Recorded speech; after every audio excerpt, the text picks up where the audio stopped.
Ok, gente, vamos que eu vou começar, senão eu tenho que passar a palavra depois, tem um intervalo, depois tem o pastor Gabriel.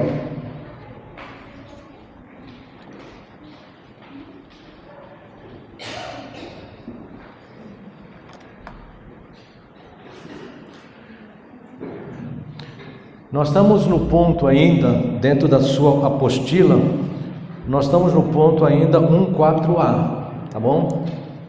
A segunda sessão ela é mais breve, então a segunda sessão nós vamos conseguir terminá-la também, porque ela tem menos conteúdo, ponto 1.4a. Aí tu tens Provérbios capítulo 6, no versículo 20, fala assim: filho meu, guarda o mandamento, que aqui é mitzvah, de teu pai, e não deixes a instrução Torá de tua mãe. Presta atenção, nós ainda estamos nesse ponto onde nós estamos falando no contexto do Antigo Testamento. A raiz do ensino é familiar. Quando fala sobre mandamento, mitzvah, seja ele um mandamento humano ou divino, está falando sobre a lei, sobre aquilo que foi ordenado. Que foi ordenado por quem? Por Deus. Lembrando que, conforme o próprio Paulo fala em Romanos 7, a lei é santa, justa e boa, revela o caráter de Deus, mas ao mesmo tempo a lei dá os princípios, a norma ética e moral do que deve nortear a nossa vida, no relacionamento com Deus e no relacionamento uns com os outros. Aí tu também tens, claro, o texto: guarda o mandamento de teu pai, e não deixes a instrução de tua mãe.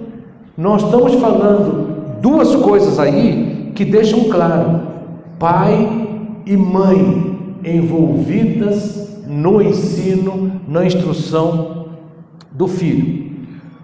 Quando tu vais para o Novo Testamento, aí o ponto 1.4b, nós temos, por exemplo, Efésios capítulo 6, versículo 4, que fala assim: e vós pais, não provoqueis vossos filhos a ira.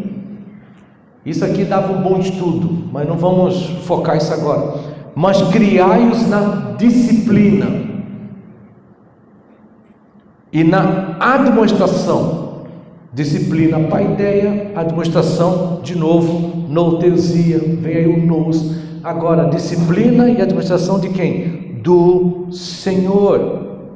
Ou seja, essa ideia, criai-os na disciplina e admoestação do Senhor, mostra o quê? Que a correção bíblica nunca é violenta ou puramente punitiva, mas ela serve para nutrir e alimentar o caráter do filho e da filha. De novo, a correção bíblica nunca é violenta ou é puramente punitiva,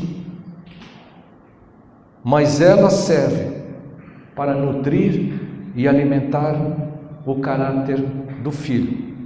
Por isso que educar no padrão de Cristo, paideia, tá? Educar no padrão de Cristo é paideia. Não é apenas corrigir o comportamento quando o filho erra. Existe correção do comportamento errado, sim. Existe muitas das vezes, biblicamente, a aplicação do castigo, sim. Mas é mais do que isso. É criar um ambiente de aconselhamento, de ensino, de treinamento bíblico, onde o rumo é corrigido, mas também a alma é nutrida pelo afeto. Esta é a razão. Se tu conversares com os meus filhos, e principalmente com a Lídia, ela é meio cômica assim, ela gosta de ser engraçada. Esses dias o nosso filho mais velho, o Henrique, ele mudou de faixa no jiu-jitsu. E aí ele colocou foto no grupo de família que nós temos, que eles colocaram como nome Herdeiros do Dom. Dom sou eu, Domingos Mendes Alves. Eles criaram porque os meus netos me chamam de Dom. Então eles criaram lá um grupo no WhatsApp, Herdeiros do Dom. Se você quiser ser herdeiro do Dom, não pode entrar nesse grupo, porque não é meu neto, tá bom? Então não é nem filho nem nora. E também você vai herdar uma fortuna tremenda. Lamento, mas não tem como você herdar isso. Aí o Henrique colocou uma foto de mudança de faixa. Aí o Guilherme comentou na foto assim: mudou de faixa, mas sabe lutar, alguma coisa? Aí o Henrique respondeu assim: com um golpe só te derrubo e te mobilizo. Aí o Guilherme, que tinha feito os juizitos também, o Guilherme falou assim: duvido.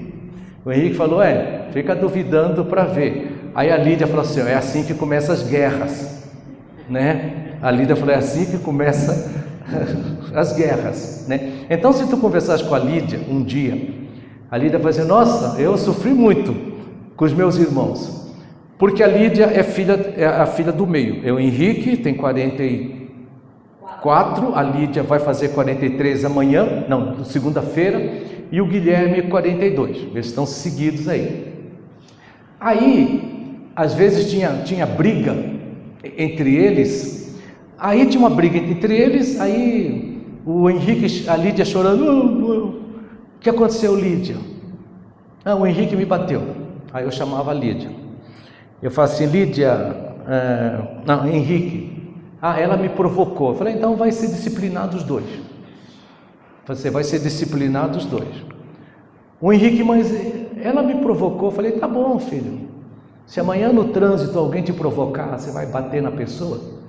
Se na empresa alguém te provocar, vai bater na pessoa? Você tem que controlar suas emoções, os seus sentimentos e tal.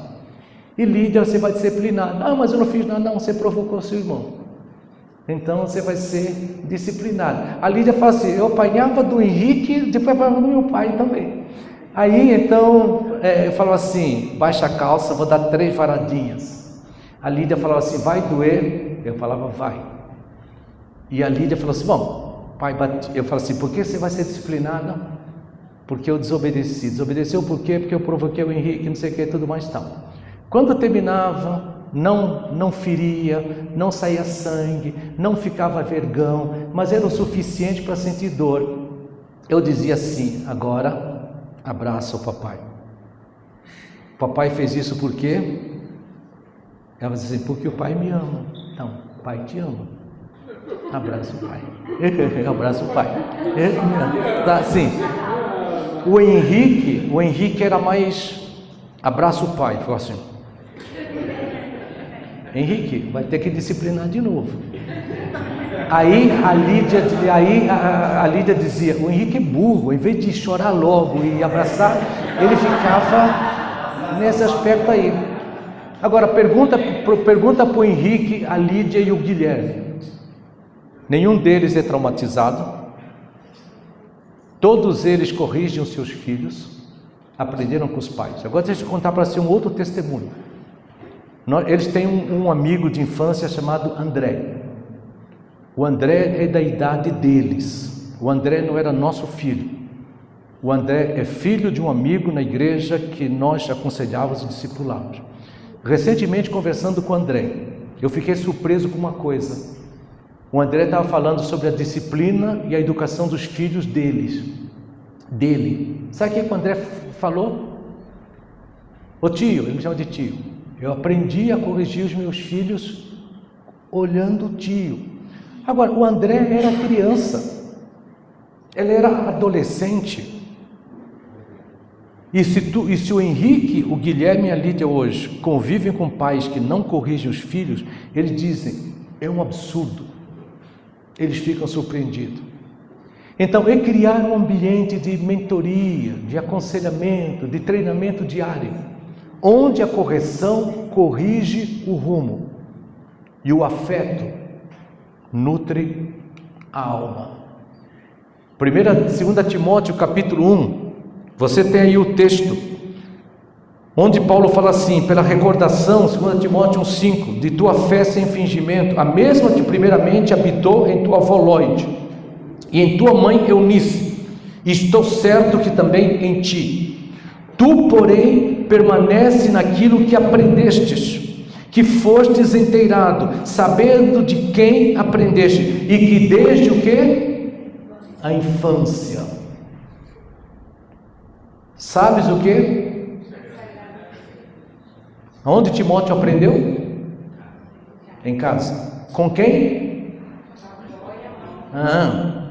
Se Efésios 4 tem uma ênfase muito grande para paternidade, embora aqui também vimos que a mãe também ensina, mas Efésios 4 tem uma força do texto para paternidade, para o pai. Nós temos na Bíblia também princípios que norteiam que tanto o pai e a mãe ambos ensinam, inclusive a avó. E é interessante tu olhares aí para a questão de Timóteo, pensares nisso aqui, ó. A base teológica de Timóteo, presta atenção nisso, é isso que Paulo fala, ele aprendeu e foi inteirado. Sabe o que é inteirado? Convicto. É aquela pessoa que tinha convicção de uma fé sem fingimento, uma fé verdadeira. Agora, aonde ele teve essa base que lhe dava convicção doutrinária, convicção da sua crença? Paulo fala, primeiramente foi pela mãe e pela avó. Então a base teológica de Timóteo não veio de uma escola rabínica ou de uma igreja oficial. Ele aprendeu as escrituras em casa, ou seja, desde a infância, através de sua mãe e de sua avó. O ambiente doméstico foi a incubadora do seu ministério. Paulo agregou, sim, inclusive Paulo chama ele de filho na fé, mas ele começou, não foi com Paulo, ele começou pela influência da mãe e pela influência da avó.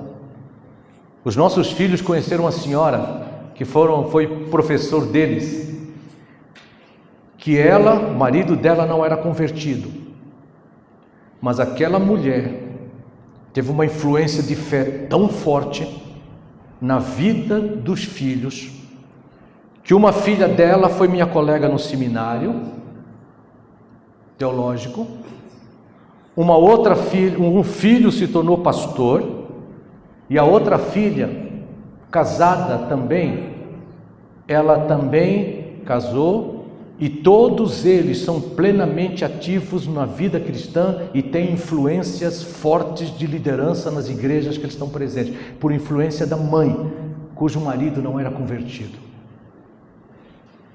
Mas a bênção maior ainda é quando tem o pai e a mãe como influência. Mas é uma palavra de encorajamento até para as mães e para as avós, que às vezes os maridos não são tão comprometidos, mas como uma mãe, uma avó, uma mulher, pode fazer grande diferença na vida de uma pessoa. Pastor Howard Hendricks, eu ouvi o testemunho dele, que escreve o livro Ensinando para Transformar Vidas, etc. Inclusive eu esqueci de colocar, já está na minha apostila, mas na apostila antiga tem mais 4 livros na bibliografia que eu esqueci de colocar, depois coloquei. 2 deles são do pastor Howard Hendricks. Nesta apostila vocês têm, não está o Howard Hendricks, mas na apostila nova já está, porque o computador dá para você corrigir, por exemplo, na hora. Um ensinando para transformar vidas, o outro sobre discipulado, mentoria. Mas eu ouvi o testemunho do pastor Howard Hendricks num encontro de pastores. O pastor Howard Hendricks falou que quando ele chegou na escola, primeiro dia de aula, ele já era aluno de uma escola. Ele falou que entrou uma professora grandona na sala de aula. Antes de começar a aula, a professora falou assim: quem que é Howard Hendricks? No meio da turma, o pastor Howard Hendricks falou que baixou a cabeça e falou: ih, vai começar tudo de novo. Ele levantou a mão, falou: professora, sou eu. Ela falou assim: eu já ouvi falar de ti. Porque ele tinha uma fama terrível na escola. Eu já ouvi falar de ti, ela falou. Mas eu cheguei nessa classe, nessa aula, nessa escola com um propósito. eu quero ser teu amigo, eu quero ganhar o teu coração. O Howard Hendricks falou assim: aquela mulher transformou a minha vida. Aquela mulher transformou a minha vida. Ela soube da fama terrível que ele tinha, mas no primeiro dia de aula, ela falou: eu quero ser seu amigo, eu quero ganhar o teu coração. Então saibam, mulheres e homens, que Deus nos chama para impactar vidas, e daqui a pouco nós vamos ver vidas com a marca de Cristo, porque a vocação de quem ensina é ser um facilitador para conduzir pessoas para serem transformados à imagem e semelhança de Cristo. Aí tu continuas então sobre o propósito espiritual, né? Que nós temos aí no ponto 2, propósito espiritual e formativo, é o que nós acabamos de falar. Qual é o propósito de quem ensina? É a formação integral. O que significa? Intelectual, moral e espiritual. O que é intelectual? Conhecer, compreender, crer e apropriar-se da verdade. Então você fala assim: o que nós precisamos? Conhecer, compreender, porque às vezes nós conhecemos, mas não compreendemos. Quantas vezes a pessoa conhece assim: sede santos, porque eu sou santo. A pessoa conhece o versículo, mas compreende? Por exemplo, o que eu falei há pouco sobre Provérbios, que fala: tu inculcarás. Será que nós aprendemos o que é inculcar? Essa palavra no hebraico tem uma raiz que significa afiar. Ou seja, o que significa aquilo? Mostra que o ensino dos pais no lar não pode ser cego ou sem corte. Ou seja, o ensino no lar não pode ser um ensino cego. É como uma faca cega que não corta. Precisa ser intencional. Precisa o quê? Aguçar a mente, afiar a mente dos filhos, para aquilo que eu falei, para que eles saibam discernir o que é bem, o que é mal, o que é certo, o que é errado. É a ideia de inculcar, não é a ideia apenas de depositar informação, para que a criança recite aquilo que foi falado. É mais do que isso, é afiar a mente, para que ela tenha o discernimento: isso é bom, isso é mal, isso é certo, isso é errado. Então nós precisamos, dentro desse aspecto, uma formação integral, e envolve intelectual. É quando em 2 Timóteo, por exemplo, o texto que nós lemos, deixa claro isso: formação da mente. Quando Paulo fala assim: tu aprendestes aquilo que pode tornar-te sábio. Sofismo. Essa palavra é a mesma palavra que vem o nosso sofisma, que muitas das vezes é usado no sentido negativo. O que é o sofismo? É um argumento intelectual que aparentemente é lógico, que é lógico, mas que aparentemente conduz uma conclusão verdadeira, mas é mentirosa. Por exemplo, quando alguém fala assim: Maria é mãe de Jesus, Jesus é Deus. Conclusão: Maria é mãe de Deus. Isso é sofismo. É um raciocínio lógico, mas que conduz uma conclusão errada. Maria é mãe de Jesus, Jesus é Deus, mas Maria não é mãe de Deus porque Deus não tem mãe. Mas é mãe de Jesus, Jesus enquanto homem, que foi plenamente homem e plenamente Deus.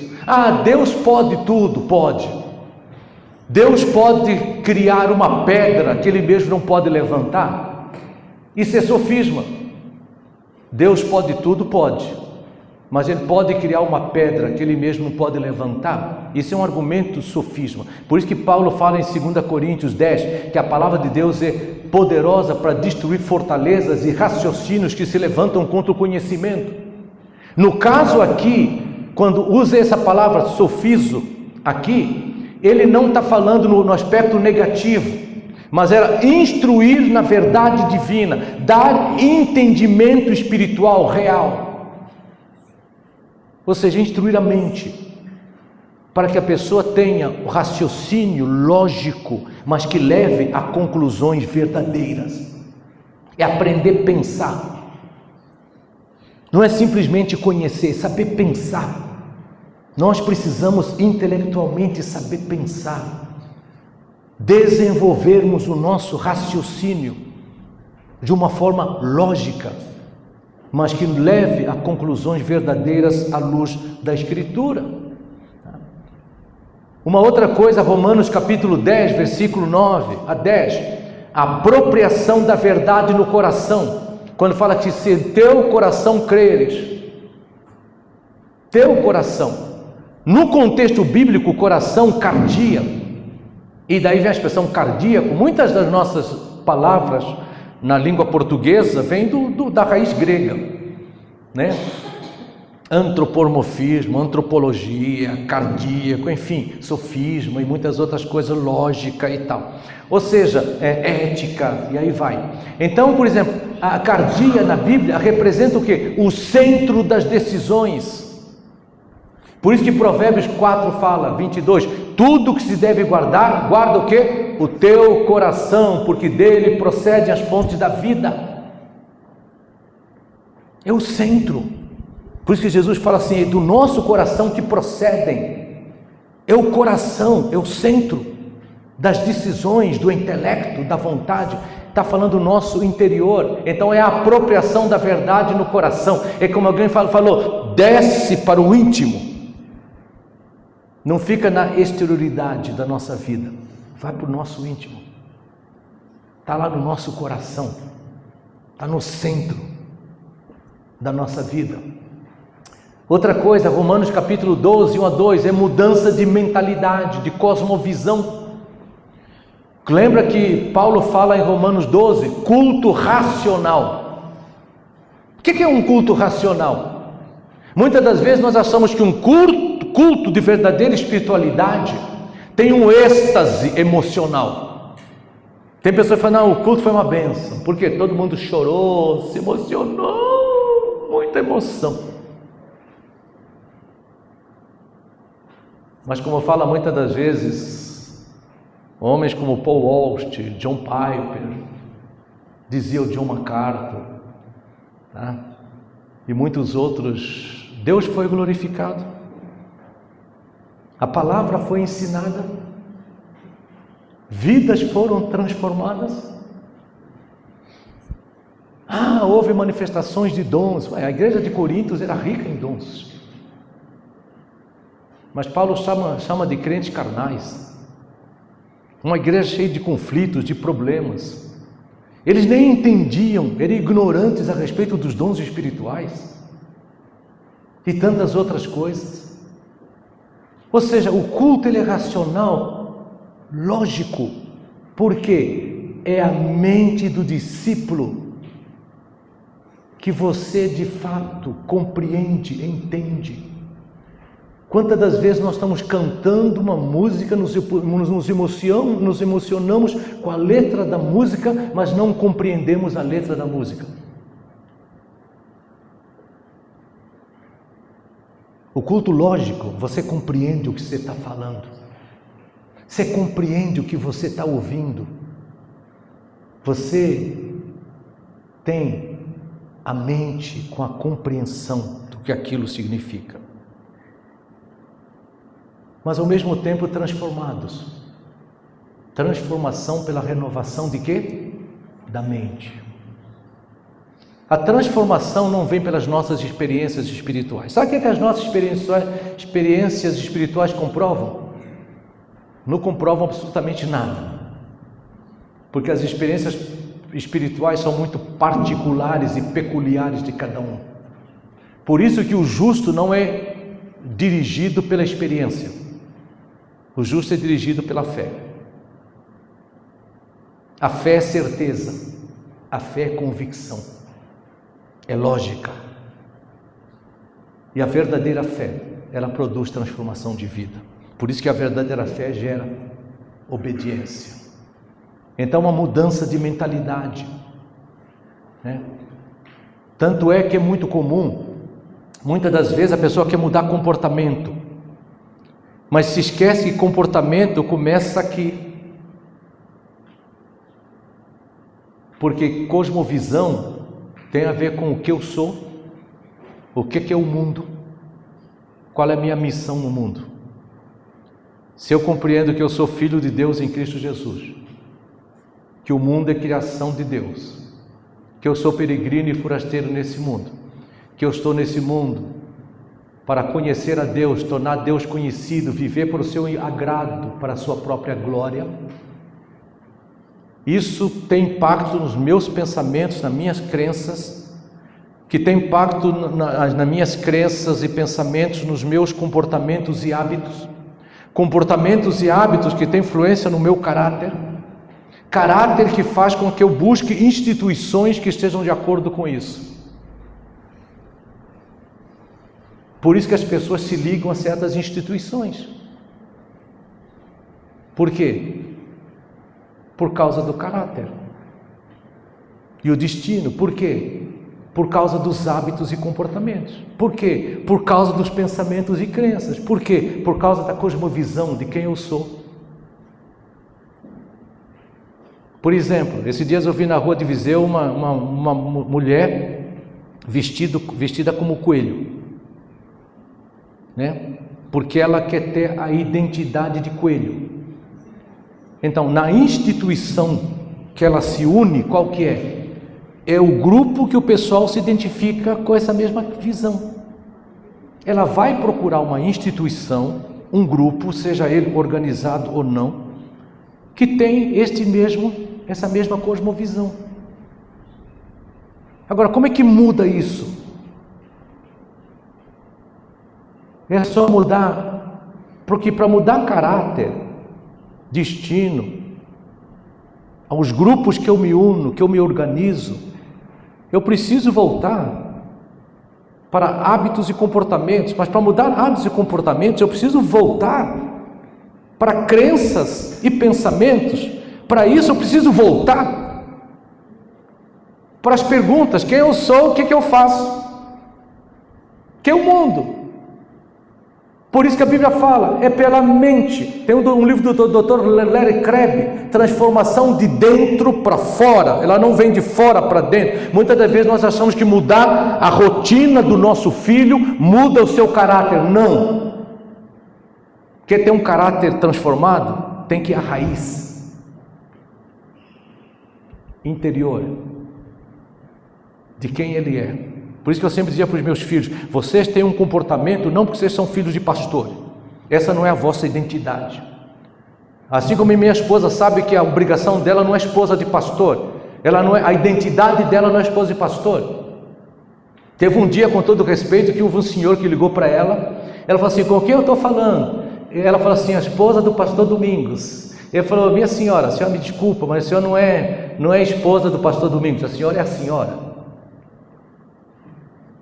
Pergunta para ela, tá? Às vezes a pessoa pergunta: o que é que você é? Eu falo: eu sou Domingos, sou cristão. Eu digo: não, mas você é pastor? Eu falei: mas eu não sou pastor. A minha identidade primeira, antes de ser pastor, eu sou crente, eu sou discípulo de Cristo. Eu não sou o que sou e faço o que sou porque eu sou pastor, porque o dia que deixar de ser pastor eu vou ser mundano. O dia que eu deixar de ser pastor, eu não vou crer mais nas Escrituras. Ou seja, eu não vou para o céu porque eu sou pastor. Eu sou salvo porque eu creio em Jesus Cristo como Senhor e Salvador da minha vida. Então, há uma mudança de mentalidade, de cosmovisão. E também, o que nós precisamos ter no ponto seguinte, vamos lá? Opa, voltou lá.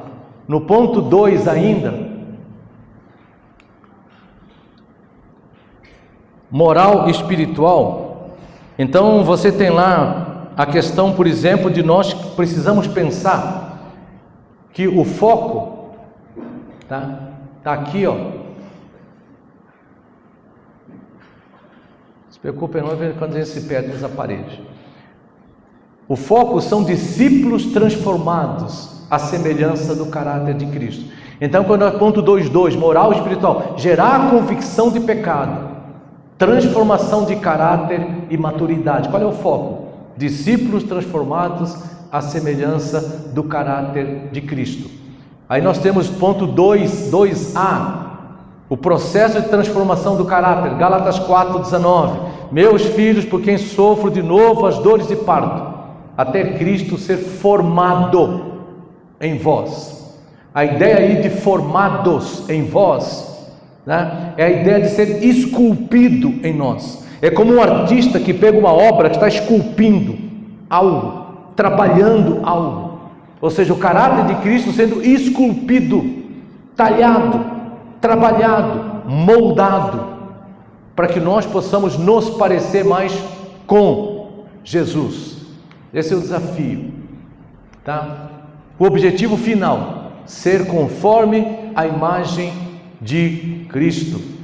Essa expressão é muito forte, essa expressão ícone. É interessante que Colossenses 1:28 fala assim de que apresentemos todo homem perfeito em Cristo, né? Esse é o alvo, Deus moldar em nós um caráter como o caráter de Cristo. Agora, guarda essa palavra ícone aí. Em Romanos capítulo 8, 28, 29 fala: porquanto os que de antemão conheceu, também os predestinou, para serem conforme a imagem do seu Filho. De novo, ícone, imagem de seu Filho, a fim de que ele seja o primogênito, ou seja, o primeiro, ele é o mais velho entre muitos, né? Agora, Colossenses 1, este Cristo é a imagem, de novo, ícone, do Deus invisível, o primogênito de toda a criação. Então, o que significa essa ideia de ícone? Por exemplo, quando tu vais no meio religioso, você tem lá aquelas imagens que são ícones, que segundo o conceito religioso, essas imagens te dão uma entrada à realidade espiritual. Quando tu vais, por exemplo, no teu telefone, no computador, você tem alguns ícones, algumas imagens nas suas configurações, nos apps, etc. O que aquilo significa? Por exemplo, ontem eu fui colocar combustível no carro. A moça chegou para mim, a rapariga que trabalha lá: tu tens o aplicativo da empresa lá, não vou fazer propaganda da empresa que não ganho nada com isso. Eu falei: tenho o aplicativo. E aí ela falou assim, aí eu abri o aplicativo. Ela olhou assim e falou assim: nossa, tu tens um crédito alto aí, quer pagar com crédito? Não, um saldo alto. Falei: quero. Eu tinha 42,19 € de cashback, de saldo. Abasteci, deu 70 e pouco. Então ela falou: abastece, paga com saldo. Eu falei: tá chegando o final do mês mesmo, o dinheiro já está acabando, usa esse saldo aqui. E eu completei 30 reais. Euros. O reais é Brasil. 30 euros. Agora, o que aquele ícone da empresa me abriu? Ela me abre as portas para tudo aquilo que envolve os benefícios que você tem, por exemplo, de ter aquele aplicativo. Aplicativo. Quando tu clicas numa coisa, nas suas configurações, o que ele? Ele te abre a porta para algo maior do que apenas aquele ícone. Essa é a ideia. O objetivo final do caráter moral e espiritual do cristão é ser moldado até se tornar conforme a imagem, ou seja, ícone de Cristo. Quando fala que Jesus é o ícone do Deus invisível, ou seja, ele na sua essência é a expressão do Deus, ele torna real o Deus invisível. Ele abre as portas para nós conhecermos o Deus invisível. A sua essência é a essência do próprio Pai. Então, ícone de Deus não é ser apenas uma figura de Deus em Cristo, mas é nós mesmos, através do trabalho do Espírito da Palavra, esculpindo em nós a imagem de Cristo. As pessoas, através da nossa vida, eles terem um conhecimento, uma abertura de quem é Deus. Já pensaram que responsabilidade grande? Das pessoas poderem, conforme fala Mateus, sal da terra, luz do mundo, para que as pessoas vejam a nossa vida e glorifiquem o Pai que está nos céus. Ou seja, que a nossa vida revele o caráter do próprio Deus, tá? Então eu quero só resumir aqui a sessão 2, vou deixar vocês meio frustrados com a sessão 2, porque eu não quero, no bom sentido, roubar tempo do pastor Gabriel e nem quero que vocês também não desfrutem do intervalo que tem. Na sessão 2, eu vou só dar en passant, uma visão o impacto da prática. Então vou só citar os pontos, tá bom? Depois eu vou gravar alguns videozinhos sobre isso e estará disponível para tu, se quiseres acompanhar. Primeiro ponto, seção 2, ensine com autoridade. Mateus 7 fala que Jesus as ensinava como tem autoridade. E a palavra aí, essa palavra autoridade é uma palavra forte. É como alguém dá um golpe. A ideia aqui da autoridade é ser como golpear. É como alguém que dá um golpe, que leva as pessoas a ficarem espantadas. E é isso que o texto fala. Às vezes elas ficavam maravilhadas, porque Jesus ensinava com autoridade, não como os fariseus, que eram hipócritas, que eram falsos. Quem ensina com autoridade bíblica ajuda o discípulo a fixar as suas âncoras, a fixar o seu apoio, a sua confiança, da sua fé, né? Dando a ele firme certeza de quem é Deus e do que a palavra de Deus afirma, né? Por isso que Jesus usa aquele texto também de Lucas 6,39, fala: porventura um cego pode guiar outro cego, não que cairão os dois, ou seja, num buraco. Quando Jesus fala sobre isso, e então já li isso, quem ensina com autoridade bíblica ajuda o discípulo a fixar as âncoras da fé, dando a ele firme certeza de quem é Deus e do que a sua palavra afirma. Esse texto aí de Lucas 6, quando Jesus fala assim: pode um cego porventura guiar outro cego, não cairão ambos num barranco, né? Ou seja, um discípulo, ele fala no versículo 40, bem instruído será como seu mestre. Ou seja, um discípulo bem instruído, cartatizo, essa palavra é usada aí exatamente para você colocar em ordem um osso quebrado. Pescadores que consertavam redes. Eu cresci à beira do mar, eu vi os pescadores consertando buracos nas redes. E também era usado com barcos quando recebem o mantimento, o abastecimento para uma viagem longa. Então eles tinham o suprimento necessário para uma viagem longa. Essa palavra é usada assim: catartizo, osso quebrado colocado no lugar, barco plenamente abastecido para uma viagem, redes. Sabe o que significa? Quando nós nos envolvemos no discipulado de um modo geral, e quando as pessoas também se envolvem conosco, é como nós pegarmos vidas quebradas. Por isso que alguém falou que igreja é um lugar onde pessoas chegam com vidas quebradas. Vidas quebradas. O próprio Senhor Jesus Cristo falou: os sãos não precisam de médicos. São pessoas que são enfermas do ponto de vista espiritual, do pecado, vidas que precisam de ser trabalhadas. Agora Jesus fala assim: um discípulo bem instruído, ou seja, que tem a sua vida já, que está sendo colocada em ordem, tem a sua cosmovisão, ou seja, quem eu sou, o que é o mundo, qual é a minha missão, e as suas afeições, o seu estilo de vida perfeitamente ajustado com a imagem de Cristo. Outra coisa, ensine desde a infância, né? Tem uma frase aí do Leon Morris que eu porei, fala assim, comentando no Evangelho de Lucas, ele nos lembra de uma verdade, e onde no final ele fala, isso significa algo profundo e ao mesmo tempo integrante. Não reproduzimos quem nós não somos.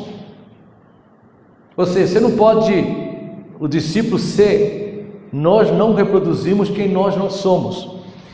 E aí ele continua dizendo, o progresso de quem ensinamos está diretamente limitado pelo ensino e pela vida que ele recebe de você. Ou seja, o progresso de outra pessoa está diretamente limitada por aquilo que nós ensinamos e por aquilo que nós vivemos. Nós não podemos dar o que nós não temos. Também não podemos ser modelo de Cristo se nós não somos modelo, exemplo de Cristo, se nós não somos ícone de Cristo. O outro ponto, ensine desde a infância, né? É aquilo que nós vimos lá, quando a Bíblia fala que Timóteo aprendeu desde a infância. É interessante que essa palavra befros, infância, tem a ver até com recém-nascido, criança mesmo. Muitas vezes é usada para um bebê, para um menino, né? Ou seja, Timóteo aprendeu desde a infância. Provérbios 22:6 ensina a criança. Então nós temos que aprender a saber que a pessoa precisa desde a infância. Uma outra coisa que tu tens aí, que está escrito aqui, e se houver rebeldia ou desvio no caminhar, mesmo daquele filho que desde a infância foi instruído nas Escrituras, lembre-se da graça, da misericórdia e do poder de Deus para a salvação, reconciliação e restauração. Deus não tem apenas poder, entre aspas, para a salvação. A salvação também envolve reconciliação. A salvação também envolve restauração. Então, muitas das vezes, tem pais e mães que estão aqui, estão no contexto cristão, que os filhos foram ensinados desde criança, mas se afastaram em algum momento, se tornaram rebeldes, longe de Deus. Eu lembro-me do pastor Irlander, pastor Irlander Pereira, sempre confundo Irlander Filizado, pastor Irlander Pereira, primeira igreja batista de São Paulo, que o filho dele, um dos filhos, se perdeu durante um tempo do pastorado dele. Depois foi resgatado por uma missão, né, que trabalhava com evangelização e resgate de pessoas que estavam no mundo de drogas, etc. E o pastor Irlando contou que a história do filho dele era parecida com uma história no Rio de Janeiro, de um prédio que foi construído, que foi abandonado na sua estrutura, que ficou um esqueleto. Esse prédio é perto do Maracanã. Ele foi invadido por moradores de rua, etc, etc. E ele ficou conhecido no Rio de Janeiro como Favela do Esqueleto. E o pastor Irlando está falando que aquele prédio, para quem ia no Maracanã, era uma imagem péssima para os turistas que chegavam no Rio de Janeiro para conhecer o Rio de Janeiro e o Maracanã. Era chamada Favela do Esqueleto.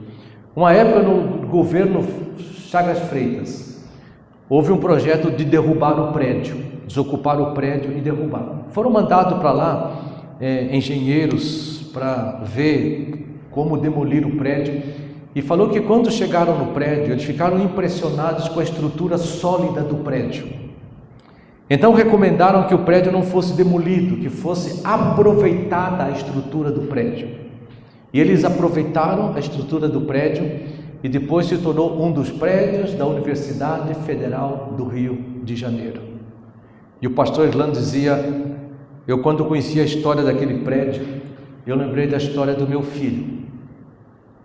Houve um momento na vida dele que ele ficou como uma favela do esqueleto, uma imagem feia, não era o ícone de Cristo, mas ele teve uma boa estrutura desde a infância, e essa estrutura da vida que ele teve desde a infância, anos depois, através do ministério do pastor Reuel Feitosa, de Belo Horizonte, que trabalhava exatamente com o ministério de resgate de pessoas drogadas, etc.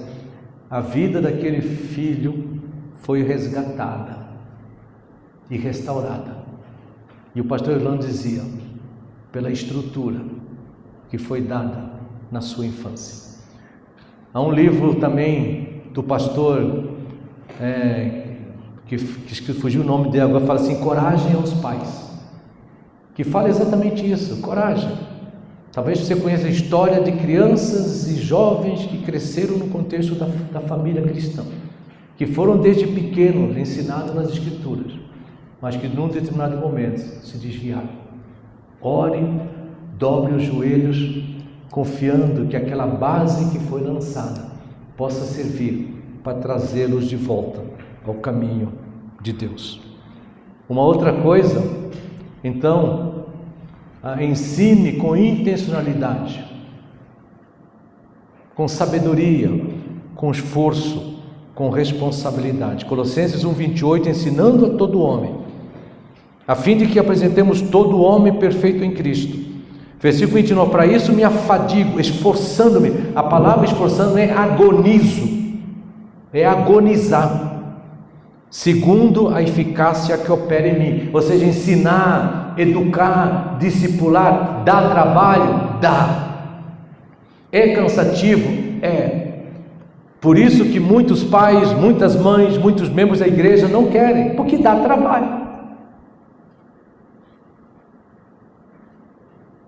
Haroldo Heimer, que foi um dos fundadores do Seminário Bíblico Palavra da Vida, na época do Instituto Bíblico, ele sempre dizia numa mensagem que quando um jovem pastor chegava perto dele e dizia o seguinte: Haroldo, o que fazer para desenvolvimento de igreja, fazer não sei o que, não sei o que? O Haroldo falou assim, chega aqui perto. E ele chegava e o Haroldo falou assim, trabalha! O Haroldo falava e fazia, trabalha! Agora é lógico que é trabalho com oração, que é trabalho na graça. Mas o Billy Graham dizia muito, não há colheita sem semeadura. Não há. A igreja não cresce, evangeliza? Não. Então não vai crescer. Mas o mundo é difícil. O mundo sempre foi difícil. O mundo sempre foi hostil a Deus, porque o mundo é inimigo de Deus. O mundo não é amigo de Deus. O mundo jaz no maligno. Então, até a vida de oração dá trabalho. Ler a Bíblia dá trabalho, estudar a Bíblia dá trabalho, fazer comida dá trabalho, tomar banho dá trabalho, acordar dá trabalho, andar dá trabalho. Por isso que o livro de Provérbios fala que o preguiçoso não tem vontade de nem levar comida à boca, porque até comer dá trabalho. Pôr a comida, mastigar, engolir dá trabalho.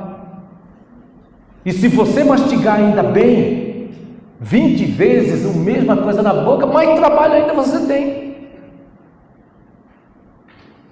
Então por isso que Paulo fala assim, eu me afadigo, mas não é um trabalho em vão, não, ele tem estratégia, é um ensino prático, é com sabedoria, porque o trabalho em vão, segundo o Provérbios fala, é vaidade de vaidade. É um ensino prático, com sabedoria. Não se trata de fazer a coisa de qualquer jeito. Fazer com a verdade divina, guiado pela sabedoria divina. Por outro lado, tem uma meta. Apresentar todo homem perfeito, maduro em Cristo. É um trabalho abrangente. Todo homem. É o foco na transformação moral e espiritual, não de uma elite, de um grupo específico, mas cada indivíduo que Deus colocar no seu caminho. É um esforço dependente do Espírito, segundo a eficácia que opera em mim. Então dá trabalho, mas temos que saber o meio prático, com sabedoria, ter uma meta, a maturidade, conduzir as pessoas a Cristo, termos uma abrangência de alcançarmos toda pessoa que Deus coloca no nosso caminho, e termos um esforço sabendo que temos a eficácia, o poder, a capacitação que vem do próprio Deus, é na força de Deus. É aquilo que Paulo fala, trabalhei eu mais do que todos. Paulo fala assim, não eu, mas a graça de Deus em mim. Então, aquele que ensina precisa sempre se lembrar de 3 realidades essenciais no processo de ensino e aprendizagem. Os alunos, aprendizes, esquecem, por isso é necessário repetir. Repita as mesmas verdades, utilizando palavras diferentes, e seja um exemplo, um modelo vivo daquilo que ensina. O ensino é pela vida e palavra, visando a formação do caráter de Cristo. Tá? Então quero só concluir, quero dizer o seguinte, aqui você tem, eu não vou ler, o ponto 4, que é o ponto seria antes da conclusão, ensine de modo orgânico, ou seja, incorpore o processo de ensino na sua rotina e agenda de vida. E aí vai voltar de novo o texto que eu já falei de Marcos 10, Jesus tinha o costume, fazia parte do seu ethos, da sua história de vida, e lembra Mateus 28, indo, ou seja, enquanto você está indo, está se movendo, indo, fazer discípulos, coloque isso como a sua agenda de vida. Jesus não dependia de uma estrutura física, o que ativava o mestre nele não era o cenário, mas era o seu olhar para as pessoas ao seu redor. Ao enxergar a necessidade, a dor espiritual, a fome espiritual do outro, Jesus tinha ali uma oportunidade para entrar em ação, para ensinar. Já vimos que no contexto do lar, a casa inteira é uma sala de aula. Vimos que a base teológica de Timóteo veio do próprio contexto do lar, do próprio contexto da família. Então, na conclusão que tu tens aqui, depois a Fabiana dá o aviso exatamente do intervalo, quero terminar com isso. A vocação de quem ensina vai muito além de uma profissão. É um chamado para moldar o caráter. Nós ensinamos e aprendemos com o propósito de ver mudança de vida. Vamos ler todos juntos? Vamos lá? A vocação de quem ensina vai muito além de uma profissão. É um chamado para moldar o caráter. Nós ensinamos e aprendemos sempre com o propósito de ver mudança de vida. Aqui está o desafio bíblico, que o objetivo final é que o aprendiz seja como aquele que ensina. Lucas 6, 39 e 40. E nós somos discípulos de Cristo. Então a nossa missão é ser o modelo de Cristo, para produzir discípulos à imagem de Cristo, que como o apóstolo Paulo, tenhamos no espírito a ousadia de dizer para as pessoas ao nosso redor, sede meus imitadores, como eu também sou de Cristo. Que grande responsabilidade, não é? Fabiana tem uma folha para distribuir, e nós não vamos fazer agora. Fabiana pode, que é da vocação de quem ensina. Tu podes depois, em outro momento, no café ou na sua casa mesmo, preencher, e vamos encerrar. Fabiana, quando começa a primeira palestra do pastor Gabriel? 15 minutos de lanche lá em cima. Tá, então nós temos o tempo de lanche lá em cima, e aí tem 2 palestras do pastor Gabriel. Eu quero incentivar vocês a continuarem, eu vou continuar até para honrar e prestigiar aqui o pastor Gabriel. O nosso seminário não terminou ainda, tá? A não ser que tu tenhas um motivo muito especial, de força maior para sair, ou então estejas com uma grande dor de barriga e precisas ficar muito tempo na casa de banho. Gente, vamos orar. Eu